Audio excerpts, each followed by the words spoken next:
In my old friend group, there was a scraggly metalhead that we'll call Ryan. One day, deep into a collective experiment with lysergic acid diethylamide, Ryan looked upon his fellow men, his black pupils almost swallowing his iris, and without a hint of irony, he said, "In this world, there are Ricks and there are Mortys."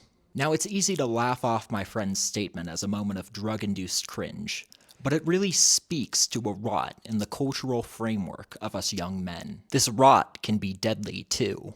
For example, Too Mad himself started identifying as light Yagami near the end of his life, until he overdosed while playing Overwatch, alone in his room. Now, I used to bond with Ryan over being the only two in our group to appreciate Rick and Morty, a show that now leaves a sour taste in my mouth.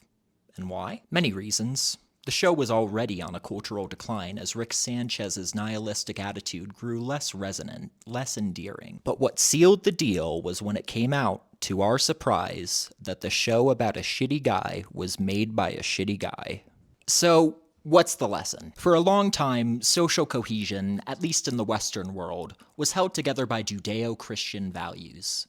Jesus was a character we could all aspire to be like. These days, it seems like Blitzo fucking Buckzoo is bigger than Jesus. Hollywood has an endless stream of tortured male protagonists for us young men to relate to and root for. Tony Soprano, Walter White, BoJack Horseman, Bluey. And if I could tell my younger self anything, I'd tell him to not be like these men. I'd tell myself to not be like Joker from the movie Joker. Seriously, I'd impart on my younger self the genuine importance of having mentors, having positive role models to look up to aspire to be like, instead of searching for understanding and catharsis in this endless stream of tortured male protagonists. I wish I'd gotten this advice, because I was a shitty, creepy dude, and it set my life back years. In late 2019, when I was 18, my ex broke it off with me. I proceeded to text her for the next several months against her wishes, demanding to know why, demanding closure.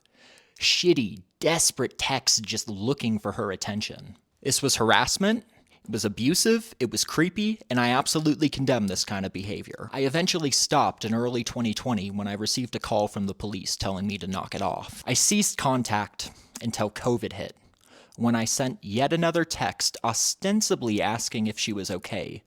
But deep down, I sent it because I just wanted her attention. And for that, I was charged with electronic harassment. Now, this may be obvious, but don't do this fucking shit. Don't contact women against their wishes. Move on. Don't even use those shitty, sketchy websites to stalk her Instagram stories. Don't do any of that. Is that a real thing? That's a real thing, yes. That's so weird. I know.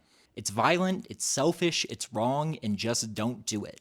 Don't be like BoJack Horseman from BoJack Horseman. You're better than that. I ran into my ex recently, for the first time in 5 years. I was fleeing from my rehab, actually. I was in a group therapy session. The group thought I got a little too political, and I felt shitty, bailed on the whole thing, and decided to go buy alcohol. In the store, I saw her there. My ex. We had that brief spark of recognition when our eyes met, and then she was gone. I spent the rest of my night at home, feeling sorry for myself, binge drinking and binge watching BoJack Horseman. Again, what am I trying to say with this video? Don't be like BoJack Horseman from BoJack Horseman?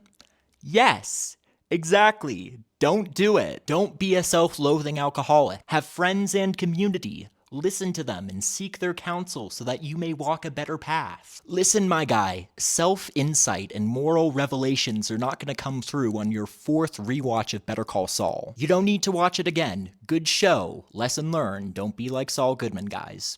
Be like Howard Hamlin. Again, you don't need more media to understand your trauma.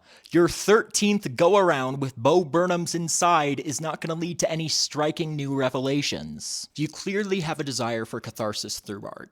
Have you ever considered channeling that desire into making your own art? Perhaps finding community through art? That's all I really want to do. I want to create with others. Art is where I feel comfortable connecting with others. Creation brings me joy. I want to see my friends' talents combine in ways none of us could have predicted. And being a shitty guy, a shitty friend, is antithetical to everything I want out of life. I can't be fucking Joker 2 from Joker 2 all the time. As a side note, about a month ago, after missing my antipsychotics for more than a week, I considered giving up and just going full Luigi. And that is a reference to Luigi from Nintendo's Mario franchise and no other persons living or otherwise. But again, I can't do that. Any disaffected young man with a couple $100 in the bank account has the means to go full Luigi. What's harder than that is building up a community in a world that all just wants us to be atomized, efficient little nodes in the machine of techno-capital. Community is resistance, and community is not optional either. It's a lifetime project that we are all beholden to. Just remember, relatable male content is not a substitute for community. Don't be like the Joker from the movie Joker. Don't be like BoJack Horseman from the show BoJack Horseman. Don't be like Rick Sanchez from the show Rick and Morty. Don't be like Better Call Saul from the show Better Call Saul.